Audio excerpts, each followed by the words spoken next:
Assalamualaikum warahmatullahi wabarakatuh. Perkenalkan, nama saya Nurul Rifri Sidik. Di sini saya akan memberikan penyuluhan tentang COVID-19 yang diberikan oleh Tubuh.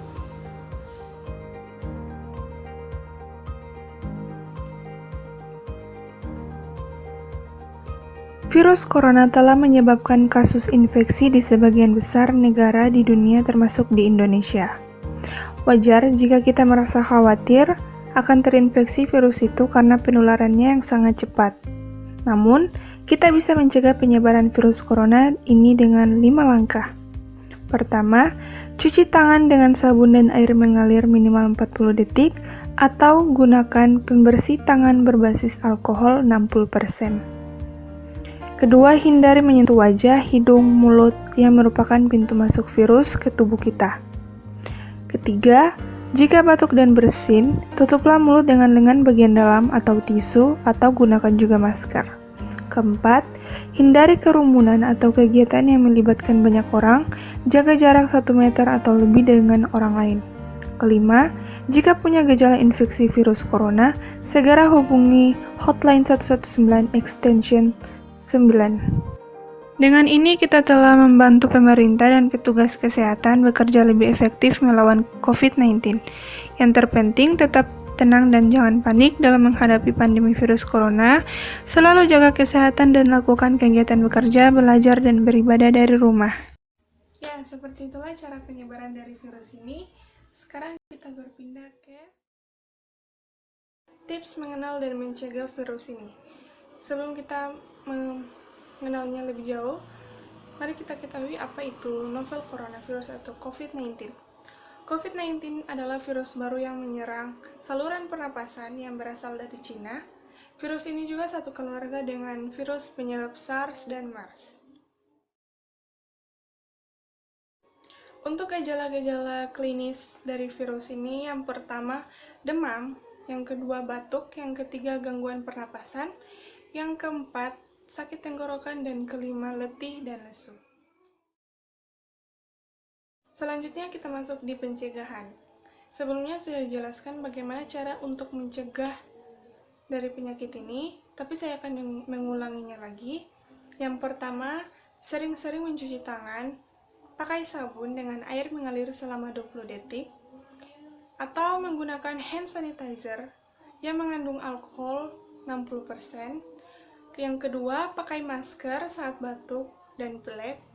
Yang ketiga, makan makanan seimbang berupa sayuran dan buah-buahan.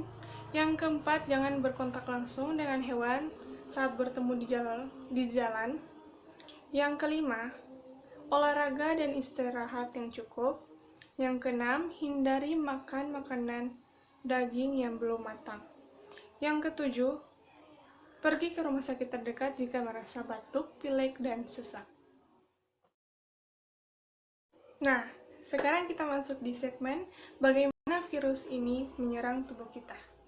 Dalam tubuh, jika terkena percikan batuk atau bersin dari orang yang positif corona, baik secara langsung dan tidak langsung, yaitu saat kita menyentuh benda yang telah terkena percikan dan tidak mencuci tangan setelahnya. Jika sudah begitu, virus akan masuk lewat saluran pernapasan dan bergerak terus menuju sasaran utama, yaitu paru-paru. Di paru-paru, virus yang memiliki 3 bagian utama mulai bekerja.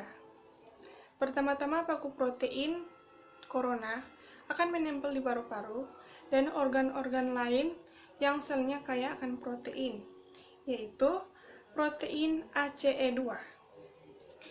Saat sudah menempel, perlahan tapi pasti virus ini akan mendorong masuk ke dalam sel, dan begitu selesai masuk, maka virus ini akan bereaksi. Di fase itu, virus corona akan membuka dan sang hacker pun terbebas. Virus ini akan menghack inti sel sehat untuk menipu sistem imun agar tidak menyerangnya, dan sekaligus membuat inti sel jadi memproduksi cikal bakal virus corona baru.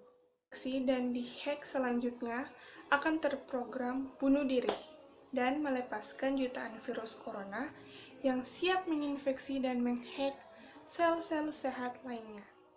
sudah memenuhi paru-paru, sistem imun akan merespon. Tetapi yang mengerikan, virus corona bisa menipu sistem imun dengan membuatnya menyerang sel sehat dan juga menyerang dirinya sendiri layaknya senjata makan tuan. Contohnya, sistem imun lemah yang bisa membuat terjadinya komplikasi, seperti radang paru-paru akibat sel sehat yang sudah tidak mampu menahan bakteri pneumonia. Tetapi, bisa sebaliknya jika sistem imun kita kuat. Perlu diketahui, untuk kasus yang kritis, bakteri ini tidak berhenti di situ. Tetapi, ia bisa masuk ke aliran darah dan menyerang seluruh dan pastinya susah untuk bernapas. Kita masuk di 17 istilah yang berkaitan dengan COVID-19. Yang pertama, ODP atau orang dalam pemantauan. Yang kedua, ada PDP atau pasien dalam pengawasan. Yang ketiga, ada suspek. Yang keempat, ada positif. Yang kelima, ada lockdown. Yang keenam, ada social distancing. Yang ketujuh, ada isolasi. Kedelapan, ada karantina. Yang kesembilan, ada work from home. Yang ke-10 ada imported case. Yang ke-11 ada local transmission. Yang ke-12 ada wabah. Yang ke-13 ada epidemi. Yang ke-14 ada pandemi. Yang ke-15 ada rapid test. Yang ke-16 ada antiseptik. Dan terakhir ada cairan desinfektan. Itu saja dari saya. Terima kasih sudah menyaksikan. Dan mohon maaf jika masih banyak sekali kekurangan.